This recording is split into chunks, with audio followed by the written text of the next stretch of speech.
ಜಂಬ್ರಾಪುರ ಅಂತ ಊರಿನಲ್ಲಿ ಕಾಲಿಪದ ಅಂತ ಒಬ್ಬ ಬಡವ ಇದ್ದ. ಆತ ಹುಟ್ಟಿನಿಂದಲೇ ಬಡವ. ಒಂದು ಹೊತ್ತು ತಿನ್ನಕ್ಕೇನಾದ್ರು ಇದ್ದರೆ ಇತ್ತು, ಇಲ್ಲದ್ರೆ ಇಲ್ಲವೇ ಇಲ್ಲ. ಅವತ್ತು ಉಪವಾಸ. ಅವರಿವರ ಮನೆಯಲ್ಲಿ ಬೇಡಿ ಜೀವನ ಸಾಗಿಸ್ತಾ ಇದ್ದ. ಇಂಥ ಕಾಲಿಪದನಿಗೆ ತನ್ನ ಬಡತನದ ಬಗ್ಗೆ ಬಹಳ ಜಿಗುಪ್ಸೆ ಉಂಟಾಗಿತ್ತು.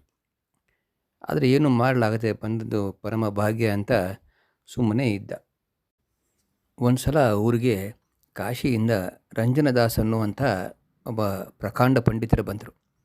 ಅವರಿಗೆ ಭವಿಷ್ಯ ಹೇಳುವ ಜ್ಞಾನವೂ ಇತ್ತು. ಜನರು ಅವರ ಹತ್ರ ಹೋಗಿಬಿಟ್ಟು ತಮ್ಮ ಸುಖ ದುಃಖ ಎಲ್ಲ ಹೇಳಿಕೊಳ್ತಾಯಿದ್ರು. ಅದಕ್ಕೆ ತಕ್ಕಂತೆ ರಂಜನದಾಸರು ಅವರಿಗೆ ಪರಿಹಾರವನ್ನು ಕೂಡ ಹೇಳಿಕೊಡ್ತಾಯಿದ್ರು. ಜನರು ಅದನ್ನೆಲ್ಲ ಕೇಳಿಕೊಂಡು ಸಂತೋಷದಿಂದ ತಮ್ಮ ಮನೆಗೆ ಹಿಂತಿರುಗ್ತಾ ಇದ್ದರು. ಈ ವಿಷಯ ಕಾಲಿಪದಂಗೂ ಗೊತ್ತಾಯಿತು. ಆತನೂ ಸಹ ತನ್ನ ಬಡತನದ ಸಮಸ್ಯೆ ಹೇಳಿಕೊಳ್ಬೇಕು ಅಂತ ರಂಜನದಾಸರ ಬಳಿಗೆ ಬರ್ತಾನೆ. ಪಂಡಿತರು ಕಾಲಿಪದನ ಸಮಸ್ಯೆ ಕೇಳಿ, ನೋಡಪ್ಪ, ನೀನು ಕಳೆದ ಜನ್ಮದಲ್ಲಿ ಯಾವುದೇ ದಾನ ಧರ್ಮ ಮಾಡಿಲ್ಲ, ಆದ್ದರಿಂದ ದೇವರು ಈ ಜನ್ಮದಲ್ಲಿ ನಿನಗೆ ಅನ್ನದ ಕೊರತೆ ಇಟ್ಟಿದ್ದಾನೆ.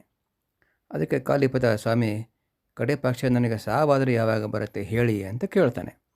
ಅದಕ್ಕೆ ಪಂಡಿತರು ಲೆಕ್ಕ ಹಾಕಿ ತಾಳೆ ಎಲ್ಲ ನೋಡಿ, ನೋಡಪ್ಪ, ಪಕ್ಕದ ಊರಿನಲ್ಲಿರುವಂಥ ಜಮೀನ್ದಾರ, ಒಬ್ಬ ವೈದ್ಯ ಹಾಗೂ ಒಬ್ಬ ವ್ಯಾಪಾರಿ ನಿನಗೆ ಒಂದೊಂದು ಬಂಗಾರದ ನಾಣ್ಯ ಋಣಿಯಾಗಿದ್ದಾರೆ. ನೀನು ಅವರ ಹತ್ರ ಹೋಗಿಬಿಟ್ಟು ಒಬ್ಬೊಬ್ಬರಿಂದ ಒಂದೊಂದು ಬಂಗಾರದ ನಾಣ್ಯ ಪಡ್ಕೊಂಡು ಬಂದರೆ ನಿನಗೆ ಮರಣ ಬರುತ್ತೆ ಅಂತ ಹೇಳ್ತಾರೆ. ಮರುದಿವಸನೇ ಕಾಲಿಪದ ಪಕ್ಕದ ಊರಿಗೆ ಹೋಗಿಬಿಟ್ಟು ಆ ಮೂವರನ್ನು ಭೇಟಿ ಮಾಡ್ತಾನೆ. ಅವರಿಗೆ ಪಂಡಿತರು ಹೇಳಿದಂತೆ ವಿಷಯವನ್ನು ತಿಳಿಸ್ತಾನೆ. ಅವರೆಲ್ಲ ಏನೂ ಮಾತನಾಡ್ದೇ ಒಂದೊಂದು ಬಂಗಾರದ ನಾಣ್ಯವನ್ನು ಇವನಿಗೆ ಕೊಡ್ತಾರೆ. ಆ ದನದಿಂದ ಆತ ಸಾಕಷ್ಟು ದಾನ ಮಾಡಿ ಸಾವಿನ ದಾರಿ ಕಾಯ್ತಾ ಕೂಡ್ತಾರೆ. ಕಡೆಗೆ ಕಾಡಿಗೆ ಹೋದರೆ ಯಾವುದಾದ್ರೂ ಒಂದು ಪ್ರಾಣಿ ತನ್ನನ್ನು ಹಿಡ್ಕೊಂಡು ತಿನ್ಬೋದು ಅಂತ ಯೋಚನೆ ಮಾಡಿಬಿಟ್ಟು ಕಾಡಿನಲ್ಲಿ ಅಲಿತೊಡಗ್ತಾನೆ. 2-3 ದಿನಗಳಾದರೂ ಯಾವ ಪ್ರಾಣಿನೂ ಇವನ ಹತ್ತಿರ ಬರೋದೇ ಇಲ್ಲ. ಹಸಿವಿನಿಂದ ಕಂಗಾಲಾಗಿದ್ದ ಆತ ಒಂದು ನೆಲಮಟ್ಟದ ಹಳ್ಳದಲ್ಲಿ ಬೀಳ್ತಾನೆ. ಮೆಲ್ಲಗೆ ಸುತ್ತ ನೋಡಿದಾಗ ಕತ್ತಲಿನಲ್ಲಿ ಏನೋ ಹೊಳೆಯೋದು ಕಾಣಿಸುತ್ತೆ. ಹತ್ತಿರ ಹೋದಾಗ ಅದು ಬಂಗಾರದ ನಾಣ್ಯ ಗಟ್ಟಿಗಳ ರಾಶಿಯಾಗಿತ್ತು. ಅದನ್ನು ನೋಡಿ ಕಾಲಿಪದನಿಗೆ ಮತ್ತೆ ಬದುಕುವ ಆಸೆ ಬಲ ಆಯಿತು.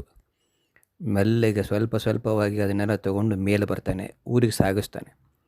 ಅದರಿಂದ ಬಡ ಬಗ್ಗರಿಗೆ ದಾನ ಸಹಾಯ ಮಾಡತೊಡಗ್ತಾನೆ. ಹೀಗೆ ಆತ ಬಹಳ ವರ್ಷಗಳ ಕಾಲ ಬದುಕ್ತಾನೆ. ಸಾವಿನ ದಾರಿ ಕಾಯ್ತಾ ಇದ್ದ ಆತನಿಗೆ ಸಾವು ಹತ್ತಿರ ಬೇಗನೆ ಬರಲೇ ಇಲ್ಲ. ಪಂಡಿತರ ಮಾತು ನಿಜಾನೂ ಆಗಲಿಲ್ಲ. ಕಡೆಯವರೆಗೆ ಬಡವರಲ್ಲಿ ಬಡವನಾಗಿಯೇ ಬಾಳ್ತಾನೆ.